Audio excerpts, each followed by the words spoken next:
நம்முடைய ஏற்புரை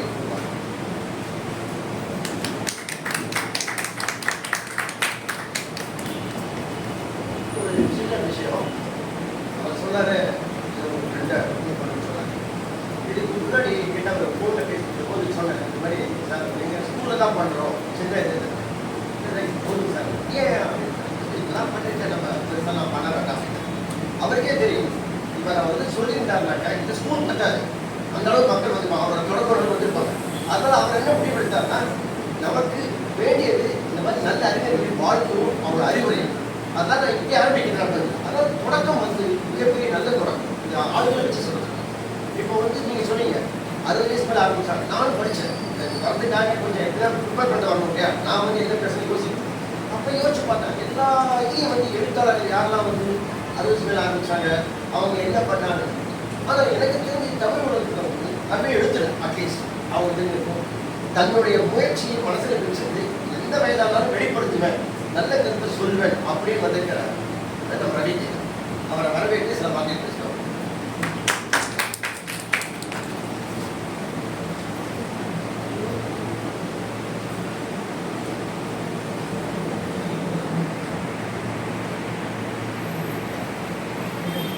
அழைப்பை ஏற்று இங்கே வரைய கொண்டிருக்கும் அனைவருக்கும் வணக்கத்தையும் மகிழ்ச்சியையும் நன்றியும் தெரிவித்துள்ளேன். அவையை நிறைவு செய்த பேச்சாளர் ஆளுமையாளர் இந்த அவையை கண்டிப்பட்ட எனது ஆசான்களுக்கு எனது வணக்கத்தை கைவான வணக்கத்தை தெரிவித்துள்ளேன். விழா கத்தி நானே பேசுவா வார விழா. ஸோ என்னோட சத்தத்தை பேசக்கூடிய வேண்டிதான். அதாவது எழுதுறதுக்கு பேசுறதுக்கு எழுதி கொண்டு என்ன பேசாத பேசாத அப்படின்னு எல்லாருமே சொல்லிட்டு இருக்காங்க. வீட்டில் பேசாத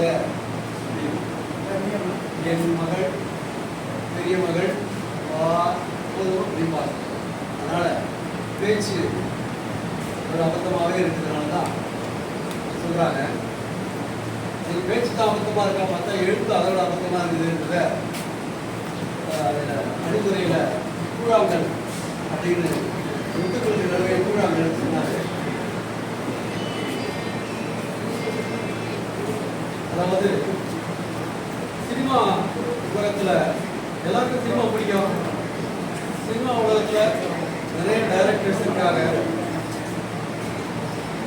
பாக்கியராஜை பிடிக்காதவங்க யாரும் பண்ணாங்க. முருகா பாக்கியராஜ். ஆனால் நான் முருகா சமாச்சாரமான ஆள் தான். இதை வெளியே சொல்றதுல வெக்கமோ அவமானமோ நான் படுறதில்லை. ஏன்னா முருகாய் சமாச்சாரமும் வாழ்க்கைக்கு சுவையுள்ள ஒரு விஷயமாகவே இருக்குது. இங்கே என் தாயை விட்ட என் மனைவி, என் தாய்க்கு இணையான சகோதரிகள்லாம் வெட்டிங்க. இருந்தாலும் ஒரு மகனுக்கு தாய் திருமணம் செய்யும் போது அந்த மகனை மருமகளோடு முதலிரவு வரைக்கு அனுப்பும் தாய்மார்களுக்கு அது ஏன் என்று தெரியும், செல்பவருக்கும் அது ஏன் என்று தெரியும். ஆகவே ஏதோ ஒரு இளைஞர் வந்து விட்டிருப்பது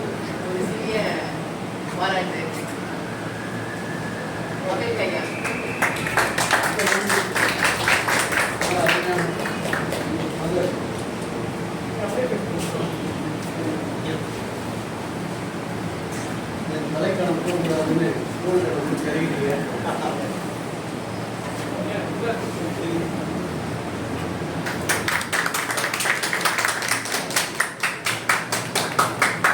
சமந்தி நண்பர் மனையோடு இருக்க வேண்டும் என்று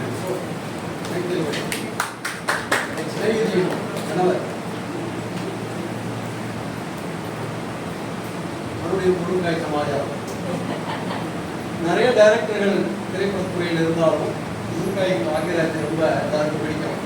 அந்த மாதிரி தாய்க்கு இணையான பெண்கள் இங்கே இருந்தாலும் தாய்க்கு முதலிரவு வரைக்கும் மகனை அனுப்புவதும் மகளை அனுப்புவது எதற்கு என்பது எல்லாருக்கும் தெரியும். இருந்தாலும் அதை நாம் நடைமுறையில் செய்து கொண்டிருக்கிறது போல சில தளங்கள் பத்திரிகை உலகம் அனுமதிப்பதே இல்லை. சில தளங்களை பத்திரிகை உலகம் வாசிப்பாளர்களுக்கு இது ஆகாது, இப்படி எழுதக்கூடாது அப்படின்னு தடை போட்டு கொண்டே இருப்பதால் அந்த மாதிரியான தளத்தில் தான் நான் என்னுடைய எழுத்தை ஆரம்பித்தேன். ஆசான்கள்லாம் வந்து அறிவுரை கூறும்போது அதிகமாக மறுபடியும் என்னுடைய தளத்தை கொஞ்சம் நான் வெளிப்படுத்த வேண்டிய ஒரு கட்டாயத்தில் என்பதை அவர்கள் மன்னிக்க வேண்டும். நான் பச்சையாக எழுதக்கூடிய எழுத்தாளர் அல்ல. அந்த காலத்து சரோஜதேவி சொல்வார், அந்த மாதிரியான எழுத்து நிலையுள்ள ஆளுங்க. இந்த புத்தக வெளியீட்டில் கொஞ்சம் விற்பனையும் இருக்கணும்னு சொன்னாங்க. இது எங்கள் அப்பா எங்களுக்கு அவர் எழுதும்போது அவருக்கு காசு கிடைச்சா போகிற ₹1 2 எழுதின ஒரே தமிழகத்தின் எழுத்தாளர் எங்கள் அப்பா தான். ₹1 சம்பளம், ₹2 சம்பளம், 8 தட்டு சாப்பாடு. அந்த காலத்தில் 8 குழந்தைகளுக்கு சோறு போனோம் தினம். ₹1 2 வாங்கிட்டு எழுதிட்டு கடைசி காலத்தில் ஸ்ரீதர் இறந்துட்டாரு, அவர் பற்றி எழுதணும்னா நவீனத்தை தேடி பாருங்க, அவர் சும்மா இருக்குன்னா என் நண்பர் வீட்டில் இருந்தார். அவர் மாமல்லத்தில் அவர் வந்து ஒரு ₹5000 கூட கொடுக்க தயாராக இருக்கார். எழுதி கொடுத்தா போதும். ₹500 கொடுத்தீங்களா அப்படின்னு எங்கள் அப்பா கேட்ட அதிகபட்ச தொகை அவருடைய 90 வயதில் இருக்கும். ₹500 கொடுத்தீங்களான்னு கேட்டார். அவர் ₹5000 கொடுக்க கூட தயாராக இருந்தாங்க. அப்பாவுக்கு ₹1 வாங்கிறது எவ்வளோ கஷ்டப்பட்டாரோ அந்த நினைவிலேயே தான் இருந்தார். அதனால் அப்பாவுடைய புகைப்படத்தை தினம் பார்க்குறேன். அந்த கையில் ஒரு பேனா இருக்குது. அப்பா இறக்கிறதுக்கு முன்னால் என்கிட்ட சொல்லியிருந்தார், நான் இறந்து போகும்போது எனது எழுதுமுறை கூடுதல் வரணும் அப்படின்னு சொன்னார். அதனால் வருகிற வரையில் அந்த பேனா தான் பயணம் செஞ்சது. எடுத்து வரணும்னு நினைச்சேன். என்னுடைய பதக்க நண்பருக்கு நல்லா தெரியும். அந்த பேனா வச்சுக்கிட்ட வீட்டில் எல்லோரும் காட்டலாம் பார்த்தா தான் கடைசியாக அந்த பேனா தான் எழுதினார். அவர் கையில் இருந்த பேனா எழுத்து அப்படி ஒரு எழுத்து. ஸோ அப்பாவுக்கு என்னுடைய பணிவான வணக்கத்தை தெரிவித்துக் கொண்டு நான் சில விஷயங்கள் மட்டும் சொல்கிறேன். எழுத்து அப்படிங்கிறது வந்து எழுதணும், எழுத்துத்துறையில் புகழ் அடையணும் அப்படின்னு நான் எழுதலை. எழுதி பார்ப்போமே அப்படின்னு தான் எழுதுனது. அதனால் சரியான தளத்தையோ சரியான பாதையோ வகுத்துக்க முடியல. ஏன்னா ஏன் நல்லா எழுத முடியல? புத்தகம் வந்து நல்ல புத்தகம் கிடையாது, என் எழுத்து நல்ல எழுத்து கிடையாது. ஏன்னா மிக பிரமாதமாக எழுதிக்கவங்கெல்லாம் இந்த எழுத்துத்துறையில் இருந்துட்டாங்க. அவங்க மீறி இனிமே புதுசாக எழுதவே முடியாது. எழுத நினைச்சா வார்த்தையை நினைச்சா வரமாட்டேங்குது. ஏன்னா அவங்கெல்லாம் அப்படி எழுதிட்டாங்க. உதாரணமாக பார்த்தீங்கன்னா வாசிப்புங்கிறது ஒரு உரையாடல். அதனால எல்லாரும் வாசிக்கோ அப்படிங்கிறத சொல்லணும்னு நினைக்கிறோம். எப்படியாவது வாசிக்கணும். புக்கில் கூட நீங்கள் கிண்டல் வச்சுருக்கீங்க, ஆன்லைனில் இருக்குது, படிக்கிறீங்க. அதனால் வாசிப்பு மட்டும் விடாமல் இருக்கணும். வாசிப்பு மாதிரி ஒரு மிகச்சிறந்த உரையாடல் வேறு எதுவும் கிடையாது. நம்ம நல்ல ஒரு உரையாடல் சொல்கிறோம். எந்த ஒரு மனிதனோட நம்ம பேசும் பொழுது அவர் நல்ல ஒரு அறிவார்ந்த மனிதர் தானா, சரியான ஆளோட தான் நம்ம பேசணும் அப்படின்னு சில நேரங்களில் யோசிச்சு பேச வேண்டியிருக்கோம். முட்டாளாகவும் இருப்பாங்க என்ன மாதிரி எழுதாளர் நிற்கிறவங்க. ஆனால் ஒரு புத்தகம் உங்களோட உரையாடும் போது எந்த சந்தர்ப்பத்திலும் எந்த வரியும் எந்த எழுத்தும் நீ ஒரு முட்டாளுடன் பேசி கொண்டிருக்கிறாய் என்று உணர்த்தார். புத்தகம் மட்டும்தான் அருமையான உரையாடலை நமக்கு கொடுக்கும். இதைதான் ஜெயகாந்தன் சொல்றாரு, நீ ஒரு நூலகத்துக்கு போ, அப்ப நீ எப்பேற்பட்ட முட்டாளுன்னு தெரியும் அப்படின்னு அவர் சொல்லியிருக்கார். அதனால நல்ல உரையாடல் வேணும்னா மனிதர்களை விட்டு வாசிப்பு வருவதுதான் சால சிறந்த இந்த காலகட்டத்தில். மனிதர்களோட உரையாடும்போது நிறைய உணர்ச்சி விஷயங்கள் மேலோங்கி வந்து உறவு முறிவுகளை அறிமுகப்படுத்துகிறது. ஆகவே அதிகபட்சம் மனிதர்களோடு உரையாடாமல் புத்தகங்களோடு உரையாட வேண்டும் என்பது எனது சிறு வேண்டுகோள். எழுதலான்னு பார்த்தா எழுத்தாளர் சொல்றாங்க. எழுத்தை ஆளக்கூடிய திறமை உள்ளவங்க தான் எழுத்தாளர். நான் எழுத்தாளர் இல்லை, நான் அறிவியல், நான் எழுத்து பதிவாளர். எழுத்துக்களை பதிவு செய்திருக்கிறேன். வெறும் எழுத்துக்களை பதிவு செய்யும் பொழுது அதில் சில விஷயங்கள் சிலரை நெருப்பில் ஆழ்கிறது, சில வார்த்தைகள் வேண்டாமே கூழாங்கல் மாதிரி இருக்குது. முத்துக்கள் இருந்து கூழாங்கல் அப்படின்னு கேட்கிறாங்க. கூழாங்கல் இருக்கும்போது தான் முத்தோட புகழ் தெரியுது, முத்து நல்லது அப்படின்னு. கூழாங்கல் வேணும். அந்த கூழாங்கல் தான் எழுத்து கூழாங்கல் தான். எழுத்து ஒருத்தர் சொன்னால் அது ஒரு நிகழ்வின் நிழல் அப்படின்னு. எல்லா எழுத்துக்களும் எப்போதும் நடந்த ஏதோ நிகழ்வுகளின் நிழல்களாக தொடர்ந்து வந்து கொண்டே இருக்குது. ஸோ அப்படிப்பட்ட வகையிலே எனது எழுத்துகளிலே ஏன்னா அவர்கள் பேசும்பொழுது அம்மா புடவை என்ற ஒரு கதையை சிலாகித்தார்கள். இந்த அம்மா புடவை கதையில் இது புனைவா நடந்ததா அப்படின்னு என்னுடைய வாசகர்கள் நிறைய பேர் கேட்டாங்க. இந்த எழுத்து வந்து பிரதிநிதி அப்படின்ற ஒரு இணையதளத்தில் எழுதப்பட்ட கட்டுரைகள் தான் இருக்கு. ஐயா அவர்கள்கிட்ட புனைவு மட்டுமில்லாமல் மற்ற தலைவர்களும் செய்யணும்னு சொன்னாங்க. 754 விதமான கட்டுரைகள், கதைகள், தொடர்கதைகள், கவிதைகள் எல்லாமே நான் கொஞ்சம் சின்ன பயணம் செய்துட்டேன். நான் நல்ல ஒரு கவிதை எழுதும்போது என் சிநேகிதி ராஜேஸ்வரி வந்து பாராட்டினாங்க. சூப்பராக இருக்குது, ஞாபகம் வான் மேகத்தை வச்சு அந்த மேகத்தை வச்சு ஒரு கவிதை எழுதியிருக்கேன். எவ்வளோ பிரமாணமாக இருக்குது. நான் அதனால் எனக்கு கவிதை கூட வரும்போது இருக்குது. அதே மாதிரி கட்டுரைகள், எனது சினிமா அனுபவங்கள் அப்படின்னு சொல்லிட்டு எங்கள் அப்பாவோட காலத்தில் இருந்த சினிமா அனுபவங்களும், நான் அசந்தர்பாதமாக ஒரு 1.5 வருஷம் சினிமா உலகத்தில் இருந்தேன். அப்போது அதில் ஏற்பட்ட நிகழ்ச்சிகள் எல்லாம் கூட நான் பதிவு செய்திருக்கேன். அனுபவ ரீதியாக தேர்ந்த இது பதிவுகள் இருக்குது. இந்த கதைகளை ரொம்ப தேர்ந்தெடுத்து எடுக்கும்போது வேணும்னு தான் 2 கூழாங்கல்ல சேர்த்தேன். ஏன்னா கூழாங்கல் எல்லாருமே ஒதுக்கிறாங்க வேண்டாம். கூழாங்கற்கள் வந்து அலைக்கடலால் நீரால் நல்லா கழுவிட்டு தான் வெளியே வந்துருக்கு. மிகச்சிறிய கூழாங்கல் தானே மணல் துகள்கள், அதாவது வீடு கட்ட உபயோகமாகுது. ஒரு தாய் குழந்தையை பாராட்டும் போது தாலாட்டு பாடுறாங்க. அந்த தாலாட்டுக்கு எப்பவுமே ஒரு மதிப்பும் மரியாதையும் கௌரவமும் அன்பும் பாசமும் ரத்த உணவும் எல்லாம் சேர்ந்த ஒரு விஷயமா தான் அந்த தாலாட்டு மதிக்கப்படுது உலகத்தில். சில சமயங்கள் அந்த தாய் அந்த தாலாட்டு விட்டுட்டு அந்த குழந்தையை சமாதானப்படுத்த கிளுகிழுப்பை ஆடுவாங்க. நான் ஒரு கிளுகிழுப்பை, கடைகளில் கிளுகிழுப்பைகள் விற்கப்படுகின்றன, அதனால் நான் ஒரு கிளுகிழுப்பையாகவே இருக்க விரும்புகிறேன். தாயின் தாலாட்டை எட்டுகிற அளவுக்கான அறிவு முதிர்ச்சியும் எழுத்து நடையும் எனக்கு இல்லை. இனிமேல் வருமா என்பது எங்கள் ஆசான்கள் மூலமாக, அவர்களுடைய வழிகாட்டுகள் மூலமாக எனது எழுத்தை ஒரு தாயின் தாலாட்டை நிலைக்கு உயர்த்த முயற்சி செய்கிறேன். எழுதலான்னு பார்த்தா சக பதிவாளர்கள் எழுதிக்கிறத படிக்கும்போது பயமாக இருக்கு எழுதுறதுக்கு. எப்படி எழுதுறதுலாம் பார்க்கும்போது பாருங்க, ரீசெண்டாக சமீபத்தில் தமிழ் மகன் ஆண்பால் பெண்பால் அப்படின்னு ஒப்புமை எழுதியிருக்கார். தமிழ் மகன் மிகச்சிறந்த ஒரு எழுத்தாளர்.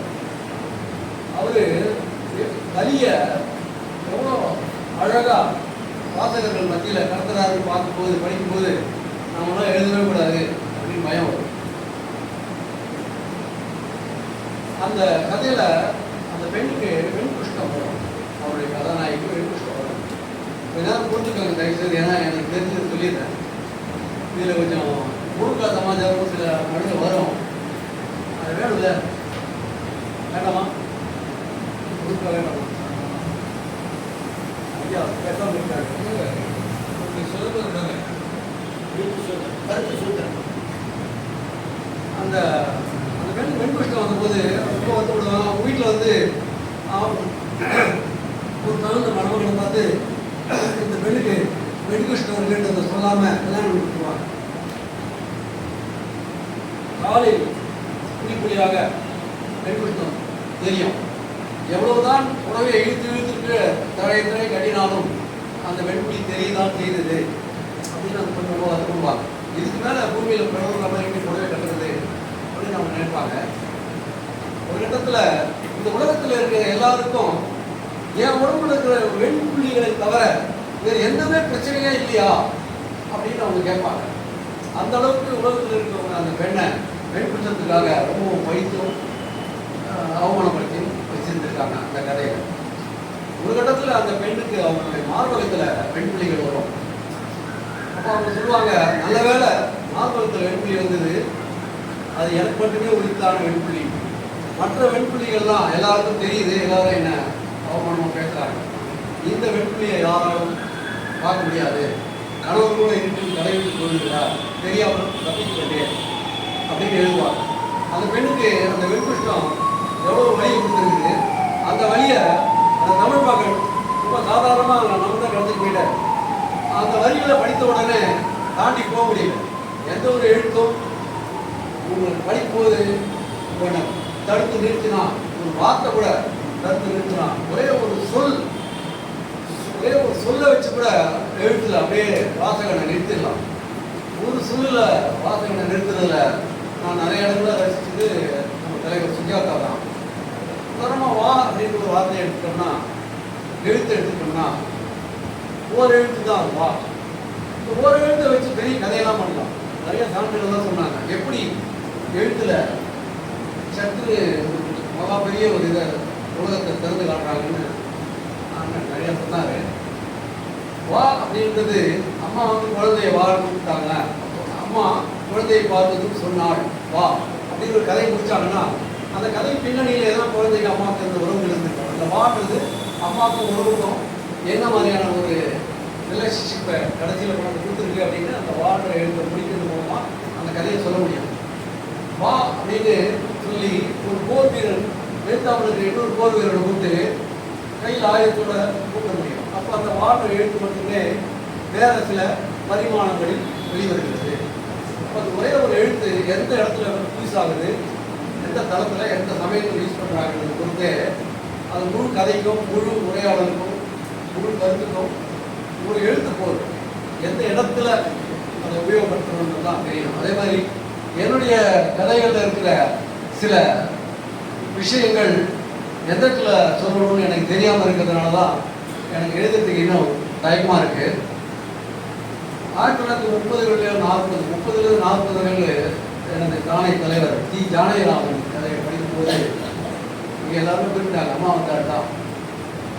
நிறைய பேர் அம்மா வந்தாள் படிச்சிருப்பாங்க. அம்மா வந்தாள் அம்மான்றவங்க உலகத்திலேயே உயர்ந்த ஸ்தானத்தில் இருக்கிறவங்க.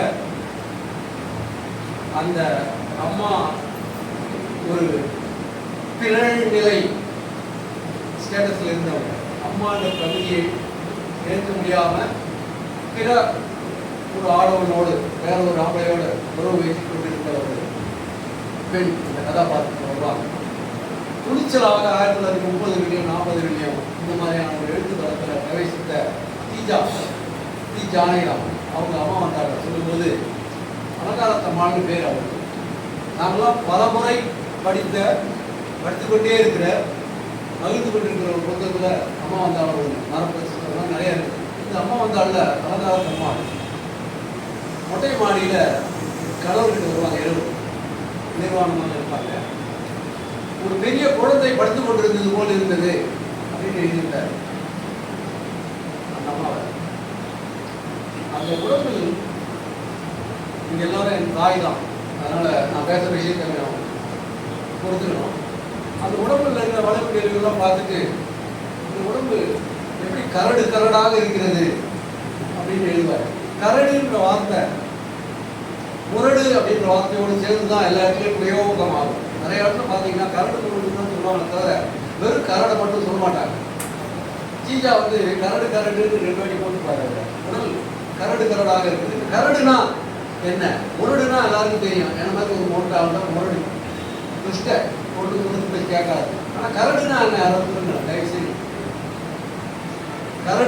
கரடுனா அதுக்கு என்ன ஒரு மீனிங் வருது அதுக்காக சொல்ல முடியும். அதாவது கரடுனா என்ன, இந்த உடல் கரடாக இருக்குது அப்படின்னு அவர் எழுதிப்பார்.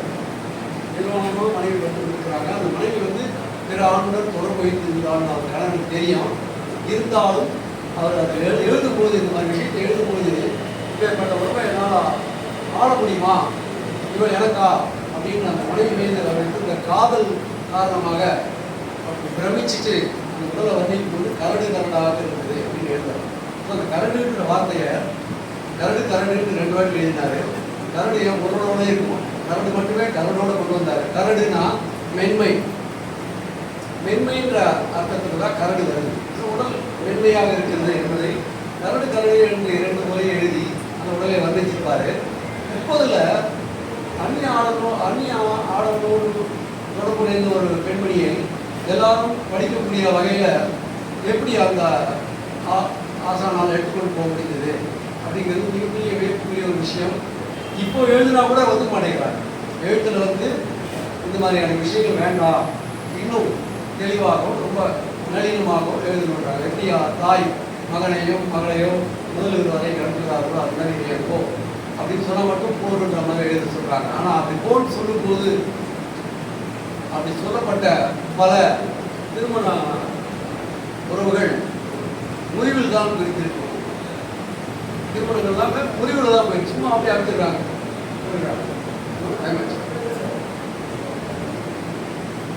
அதனால ஜானையை நாம் படிச்சதுக்கு அப்புறம் எழுதுறதுக்கு பயமா இருக்கு.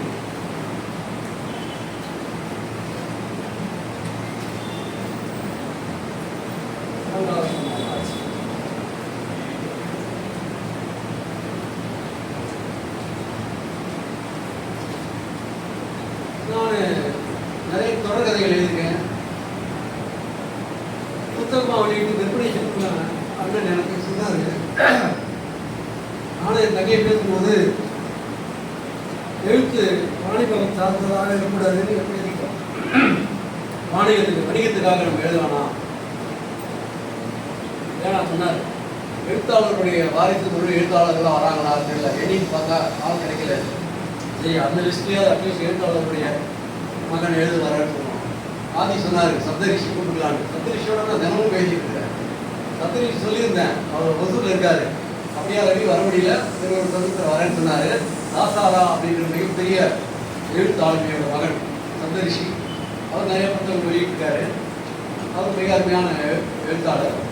அது மாதிரி சில விரைவிட்டு எழுதக்கூடிய எழுத்தாளர் இருக்காரு. எங்களுக்கு முன்னாடி அவர்கள் எழுத்தாளருடைய மகன் எழுத்தாளராக வந்தது.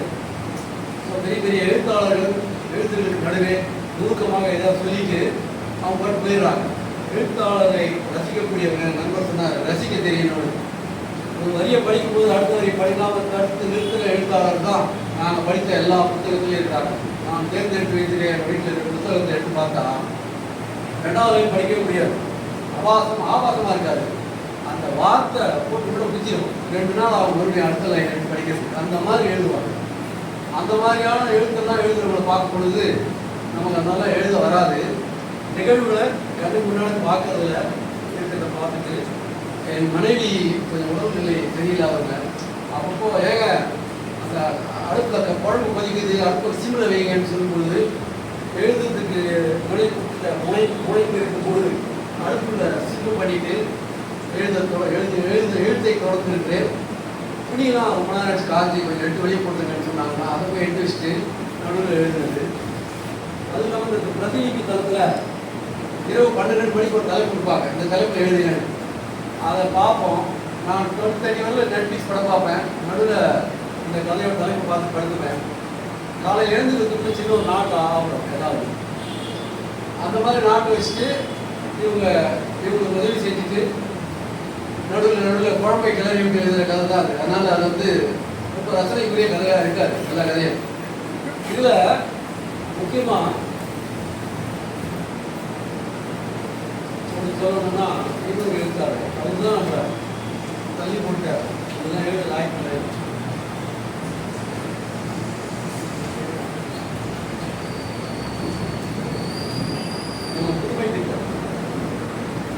புதுமை பித்தன் அந்த காலத்தில் ஒரு எழுத்தாளர் இருந்தார், 40 அவர் தொட்ட ஒரு தளம்.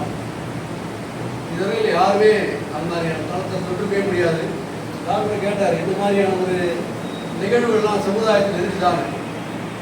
ஒரு கன்னி சடங்கு அப்படின்றதுனால ஒன்று இருக்குது, ஒரு கூழாக்கள் அதில் இருக்குது, கன்னி சடங்கு. இது கோயம்புத்தூரில் நான் வளர்ச்சி ஊர் கிராமத்தில் நிகழ்ந்ததாக அந்த கதை பார்த்தீங்கன்னா தெரியும். புத்தகம் விற்பனைக்காக நான் சொல்லலை. அந்த கதாநாயகனை நான் பார்த்தேன். Person 45 years is a such person. அவரை காமிச்சாங்க அதுக்கு தான் அப்படின்னு. ஸோ அதுக்கப்புறம் தான் எப்போவோ பார்த்தது, எப்போவோ நடந்தது. கோயம்புத்தூரில் நாங்கள் இருந்த காலம் வேறு. எப்போவோ பார்த்த அந்த ஆள் அந்த கதையில் வந்தார். அதே மாதிரி அம்மா புடவைக்கு அண்ணன் சொல்லும்போது மைத்திலி சிவராம், அவங்க பேர் Maithili Sivaram, great people think அலைக்ஸ்ன்னு சொல்கிறார். அது மாதிரி இல்லாது. இது எப்படி நடந்ததுன்னா, நான் பத்திரிகையில் படித்தேன். தென்னூரில் ஸ்கூலில் ஃபஸ்ட்டு அந்த பேப்பரில் படித்து நல்லா ஞாபகம் இருந்தது. அந்த பெண் எங்கள் அம்மா எனக்கு புடவையை எனக்கு பார்த்து கொடுத்துட்டு காலையில் எழுந்து போனதுன்னு சொன்னதெல்லாம் உண்மை. பத்திரிகையில் அந்த பெண் கொடுத்த பேட்டி. அமெரிக்காவில் இருக்கும்போது ஒரு சந்தர்ப்பத்தில் ஒரு விழாவில் ஒரு பெண் தன் தாய் மீது இருந்த பாசத்தை காமிக்கிறதுக்கு எப்பவுமே அம்மா கூட வச்சிருப்பாங்கன்னு ஒரு நிகழ்வும் நடந்தது. அந்த பெண்ணும் இந்த பெண்ணும் வேறு. அதுதான் ஒரு எழுத்தாளனாக ரெண்டு ஒரே பெண் இருக்கிற மாதிரி நான் கொண்டு வந்தது புனைவு. நடந்த நிகழ்வுகளுக்கிடையே ஒரு புனைவை கொண்டு வர முயற்சி செய்தது. அதுதான் எனது முதல் கதைகள். அம்மா புனைவை தான் நான் எழுதிய முதல் கதை. பிரதிநிதி தளத்தில் அது வந்தபோது நிறைய பாராட்டுகள் வந்தது. எனது எல்லா கதைகளையும் சொல்லுவார், என்னை திருப்பி திருப்பி ஒரே மாதிரி பாட்டு போட சொல்றீங்க இல்லையா, நான் திருப்பி திருப்பி அதே மாதிரி போட்டுட்டு தான் நான் எப்படி அவ்வளோ என்னை விடுங்கயா நானே போட இசை தரேன்னு சொல்லுவார். அது மாதிரி எல்லா வார்த்தைகளும் அம்மா புடவை மாதிரி எழுதுங்க, அம்மா புடவை மாதிரி எழுதுங்கன்றாங்க. திருப்பி திருப்பி அன்றைக்கி அம்மா நைலேஸ் போட கட்டாங்க, இன்றைக்கி இப்போ மடு போட கட்டுறாங்கன்னு திருப்பி திருப்பி அப்படி தான் நம்ம புடவை மாற்றி சொல்ல வேண்டியதை தவிர கதை தளத்திலேருந்து மாறி போக முடியாது. ஆனால் நான் எழுதுகிற பல கதைகளில் தளங்கள்லாம் ரொம்ப வித்தியாசமானது. அதை புத்தகமாக போட்டு விற்பனை செய்து காமிக்கணுன்ற முனைப்பு இப்போ இல்லை. அது நான் தேவையும் உடல் உழைப்பும் பண தேவையும் தற்சமயம் கடவுள் அனுகிரகத்தில் இல்லை. இருந்தாலும் அதை நம்ம வெளிக்கொண்டு வர முடியுமான்னு பார்ப்போம். சமீபத்தில் எழுதிக்கிட்டு இருக்கிற ஒரு கதை, எழுதி முடித்த கதை கொல்லூரு அப்படின்னு அந்த கதைக்கு பேர். தொடர்கதை கொல்லூரு. கொல்லூருன்றவங்க மேசர்லாம் வச்சுருப்பாங்க, ஒரு தகடு மாதிரி இருக்கும், கையில் ஹேண்டில் இருக்கும். அந்த கொல்லூரில் அந்த கதாநாயகி வந்து புருஷனை கொண்டுட்டு ஜெயிலுக்கு போயிடுவாங்க. ஆக்சுவலாக அந்த கதையோட ட்விஸ்டில் என்னென்னா, மகன் தான் புருஷனை அப்பா கொண்டு இருப்பான். மகன் வாழ்க்கை நல்லா இருக்கணுன்றதுக்காக அம்மா வந்து தான் அந்த வழி ஏற்றுக்கிட்டு ஜெயில் வந்துடுவாங்க, மகன் நல்லா இருக்கணும்ட்டு. இதுதான் அந்த கதையோட கருவை. அதில் அந்த அம்மா சித்தால் வேலை செய்கிறவங்க. பொதுவாகவே இந்த மாதிரி கடினமான கட்டிட வேலை செய்கிறவங்களோட உடல் வனப்பு என்பது உடல் வாகு சற்று வனப்பாக தான் இருக்குது. வழி அந்த அம்மா ஜெயிலுக்குள்ளே வரும்போது, ஜெயிலில் இருக்கும்போது சக கைதிகள், பெண் கைதிகள் அந்த பெண்ணை எப்படி அப்ரோச் பண்ணாங்க அப்படின்ற ஒரு ரசாபாசமான சூழ்நிலை வருது அந்த கதையில். சிறையில் ஒரு பெண் மற்றொரு பெண்ணால் எப்படி நடத்தப்படுவாங்க அப்படிங்கிறத சொல்லும்போது, நான் சொல்கிற வார்த்தை, நான் யூஸ் பண்ண வார்த்தையை எனது வாசகர்களால் தாங்க முடியல. இப்படிலாம் இருக்குமா, இப்படிலாம் பண்ணுவாங்களா அப்படின்னா. நான் அந்த கதையை ஆரம்பிக்கும் போதே சொன்னேன், பிறர் பிரவேசிக்க தயங்கும் தளங்களில் நான் பிரவேசிக்க முயல்கிறேன் அப்படின்னு. ஏன்னா அதெல்லாம் வேண்டாம், நான்லாம் நல்லா இருந்தால் போதும் அப்படின்ற மனோபாவத்திலேயே இருப்பதால் தான் நாம் இன்னும் கஷ்டப்பட்டுக்கிட்டே இருக்கோம். நம்ம நாட்டில் இன்னும் நல்ல ஒரு சாலை வசதிகளோ குடிநீர் வசதியோ அடிப்படை வசதி கூட இல்லாமல் இருக்க காரணம், நம்ம ஒரு சேஃப் ஜோன்லேயே எல்லாம் இருக்கணும்னு நினைக்கிறோம். பிளாட்பாரத்தில் வாழ்கிறவங்க சொன்னார், பசி எனக்கு பழைய பசி ஞாபகப்படுத்திச்சு. எப்பேற்பட்ட பசிகள்லாம் இருந்திருக்காங்க, எப்பேற்பட்ட வாழ்க்கையை வாழ்ந்திருக்காங்க, எப்படி வாழ்ந்துட்டு இருக்காங்க. அதில் பஸ் ஸ்டாண்ட் மாட்டுத்தாவணியில் இருக்கும்போது தான் கதை ஓடிச்சு. எப்படி ஒரு பிளாட்பாரத்தில் படுத்துருக்காங்க எல்லாரும் அப்படின்னு. எவ்வளோ பேர் பிளாட்பாரத்தில் படுத்துருக்காங்க, எந்த வேலைக்கு போகிறாங்க, யார் அவங்களை பற்றிலாம் கவலைப்படுறாங்க, அதை பற்றி யோசிக்கிறதே கிடையாது. ஐயோ பாவம் அண்ணா பாவம் பண்ணானோ பாரு. உடல்நிலை சரியில்லாமல் திரு நவீனன் அவர்கள் கிட்டத்தட்ட ஒரு 80 வயசு இருக்கும், ராஜபாளையத்தில். ஒரு நாள் ஒரு யூரினரி ப்ராப்ளம் வருது, கஷ்டமாகிடுச்சு, முடியல, யாருக்கும் முடியல. இரவு நேரத்தில் எப்படியோ ஒரு ஆட்டோ கிடச்சி ஆஸ்பத்திரி கூட்டிகிட்டு போனோம். ஆஸ்பத்திரியில் ட்ரீட்மெண்ட் பண்ணிட்டு நிறைய பெரிய ஆஸ்பத்திரி அனுப்பலான்னு போகணும். அங்கே இருக்கிற சிறு ஆஸ்பத்திரி ஒன்றும் செய்ய முடியல அவங்களால. சரி மறுபடியும் காலையில் கூட்டிகிட்டு போங்கன்னாங்க. அப்போ அவங்களால வெளியில் வர முடியல, நடக்க முடியல, அப்படியே தெருவில் உட்காந்துட்டாங்க பிளாட்பாரத்தில். நானும் மனைவி தான் இருந்தோம். எப்படி வீட்டுக்கு கூட்டிகிட்டு போனதில்ல. ஒரு ஆட்டோக்காரை கூப்பிட்டா பக்கத்தில் தான் ஒரு 2 தெரு தெளிவாக தான் இருந்தது ஆஸ்பத்திரியில். 70 வயசு ரவியில் இருந்து அவங்க சொல்கிறாங்க, அவர் சொல்கிற சந்தேஷ் பேர் ஞானி மாதிரியான ஆள். ஏவா குடிச்சிட்டு படுத்துருக்கிற ஆளுங்களாம் 300 ரூபா கொடுத்தா தான் வருவேன் அப்படின்னு ஆட்டோக்காரர் சொல்கிறான். ஏங்க குடித்துட்டு படுத்துருக்கிற மாதிரியான தோட்டத்தில் என் தந்தை அன்றைக்கி இருந்தார். பரவாயில்ல வாங்க, அவர் குடிக்கலைங்க, அதெல்லாம் பரவாயில்ல வாங்க சொல்லி குடிக்க போய் வீட்டில் அன்றைக்கி போட்டோம். சமூகம் வந்து கீழே விழுந்துகள் தான் அவன் குடிச்சிட்டு தான் விழுந்து கிடப்பான். வீடு இல்லாமல், வசதி இல்லாமல், வாழ்க்கை இல்லாமல் கீழே இருக்கிறவனை குடிகாரனா மட்டும்தான் அந்த சமூகம் பார்க்குது. அவளுக்கான வாய்ப்புகளை மற்றவங்கெல்லாம் பறித்து கொண்டு அவங்கள அப்படியே விட்டுறாங்க, கடந்து போயிடுறாங்க. மக்களுடைய கஷ்டங்களையும் அவங்களுக்குள்ள நஷ்டங்களையும் எளிதாக மக்கள் கடந்து போகும்போது இப்படி நீங்கள் கடந்து போகக்கூடாது, நீங்கள் பாருங்கள் அவங்க வழியேன்னு காட்டணும்னு தான் உடல் வலிகள் 17 இடம் வந்திருக்கு. வேணும் நேரம் 2 கூழாங்கல் உள்ள விட்டேன். பிற உடல் வலிகள் எல்லாம் 3-4 தொகுப்புகளாக போட்டால் அனைத்தும் கூழாங்கல்கள் தான். கூழாங்கற்களை வலிக்க விருப்பப்பட்டவர்கள் உடல் வலியில் அடுத்த தொகுதியை படிக்கலாம். ஏன்னால் அந்த 750 கதைகளில் குறைஞ்சது ஒரு 400 கதையாவது கூழாங்கற்கள் தான் இருக்குது. இந்த கொல்லூர் கதையில் இந்த சிறை வாசத்துக்களை போகும்போது அந்த பெண்மணியை பார்த்துட்டு எல்லாரும் தயவுசெய்து பண்ணிட்டு வாசகத்தை சொல்கிறதுக்கு, ஏன்னா முழுக்காயை ரசிச்சிங்கல்ல, அப்போ இதை நீங்கள் கேட்டு ஆகணும். பெண் கைதி வந்து சக கைதி வந்து ஒரு செல்ல 20 பேர் போட்டிருப்பாங்க அந்த கைதியை. நான் தாய்மார்களோட கண்ணு கோத்தெல்லாம் பார்க்க விரும்பாமல் நான் இங்கேருந்து சொல்லிடுறேன், தயவுசெய்து மன்னிச்சிருங்க. அந்த பெண் வந்து ஜெயிலுக்குள்ள வந்ததும் சக கைதி ஒருத்தி வந்து நேராக வந்து அந்த பெண்ணோட மார்பகத்தை பிடிச்சி பார்த்துட்டு, அக்கா கல்லு கணக்காக இருக்குதுக்கா, இன்னைக்கு செம வேட்டக்கா அப்படின்னு சொல்லுவோம் பக்கத்தில் இருக்கிற ஒரு கைதிகிட்ட. என்னோட வாசகர்களால் தாங்கிக்க முடியாத வாசகம் இருக்குது இந்த வரிகள். ஆனால் இது நிகழ்வுகள், இது நடந்துட்டு தான் இருக்குது. ஜெயிலில் இதை விட மோசமா, இதை விட வன்மையா, இதை விட கொடூரமா நிகழ்வுகள் நடந்து கொண்டு இருக்குது. அவங்க குற்றம் செஞ்சுட்டு போனாங்க, அதனால ஜெயிலில் அதெல்லாம் அவங்க தான் அனுபவிக்கணும் அப்படின்னு இல்லை. குற்றவாளிகளை எப்படி கௌரவமாக நடத்தணுன்றதுக்கு அம்பேத்கர்லாம் அந்த காலத்தில் சட்டம் போட்டாங்க. அதெல்லாம் நடைமுறை கொண்டு வர முடியதில்லை. அடித்தாதான் குற்றவாளிகள் திருந்துவாங்க நினச்சிருக்காங்க. அந்த கதையில் அந்த எழுத்தை என்னால் வேற மாதிரி எழுதியிருக்க முடியும். அதை மட்டும் கொஞ்சம் சொல்லிடுறேன்.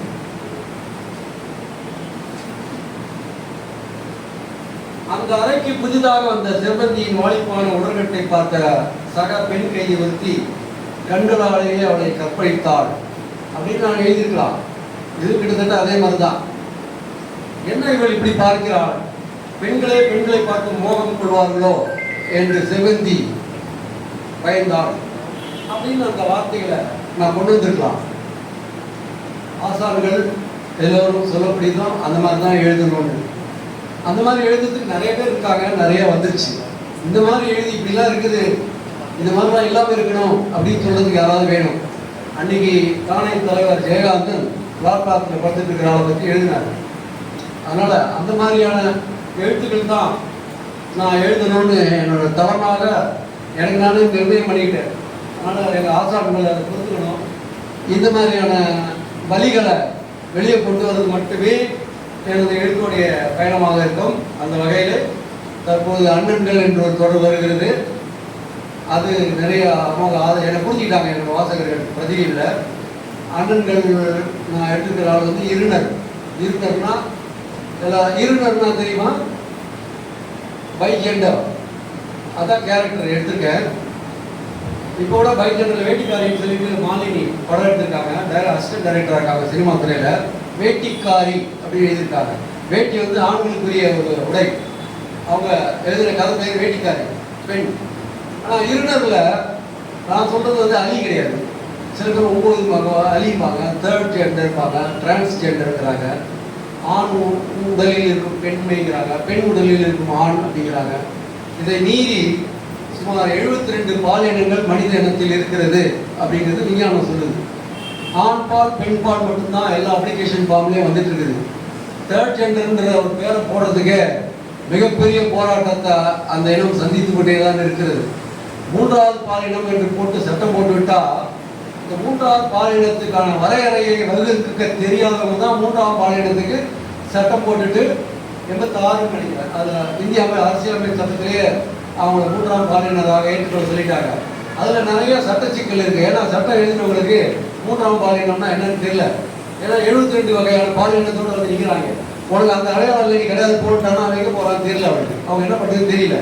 வெளியில் வந்து கேட்டுக்கிறாங்க, காற்று கேட்குறாங்க.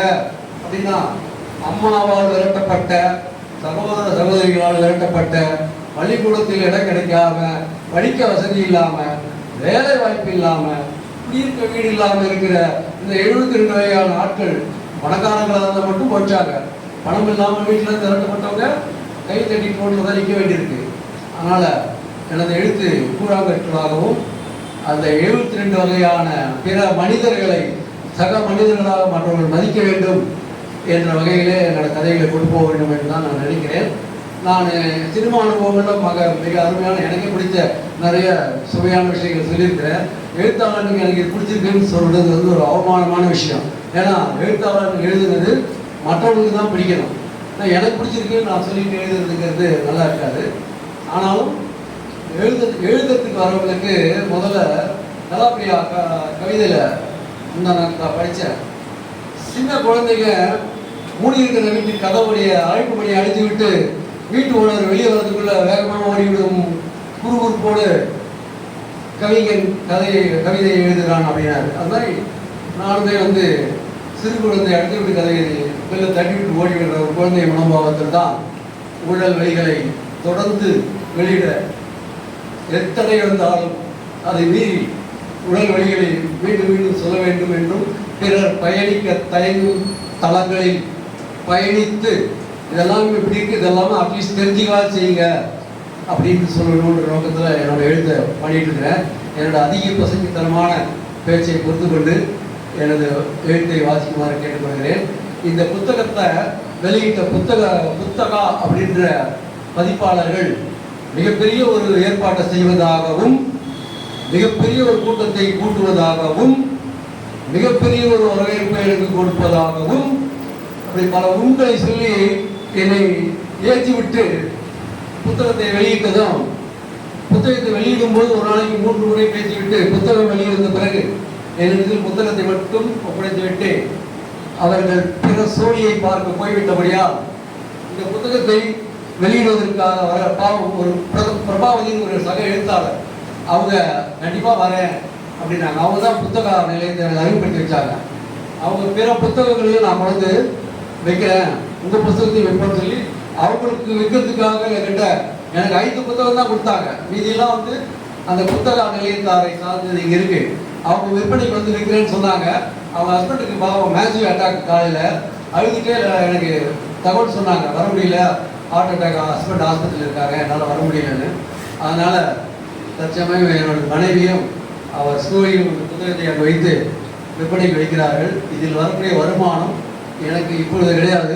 குறைந்து 50 புத்தகம் வைத்ததுக்கு அப்புறம் தான் உங்களுக்கு ஏதாவது இதுலேருந்து ராயல்டி கொடுப்போம் அவங்க சொல்லியிருக்காங்க. இந்த புத்தகத்தை வைக்கலன்னா நான் மறுபடியும் எப்பாவது யாருக்காவது வச்சுட்டு அந்த பணத்தை நான் அவங்களுக்கு தான் அனுப்பணும். அதனால் பணச்சுமையை உங்களுக்கு நான் வைக்க விரும்பவில்லை. அதனால் புத்தகத்தை வாங்கி ஆக வேண்டும் என்ற கட்டாயம் கிடையாது, வைக்கிறோம் பார்வைக்கு.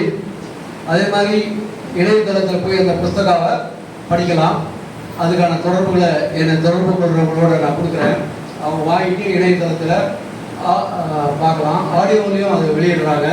புத்தகாற்ற நிலையம் வந்து இது புத்தக உரிமை, ஆடியோ உரிமை, இணையதளத்தில் வெளியிடுறது, பிற இடங்களில் வெளியிடுறது, பல புத்தக கண்காட்சிகளை வைத்துக் கொள்வது என்று அனைத்து விற்பனை உரிமைகளையும் அவங்க வச்சுக்கிட்டாங்க.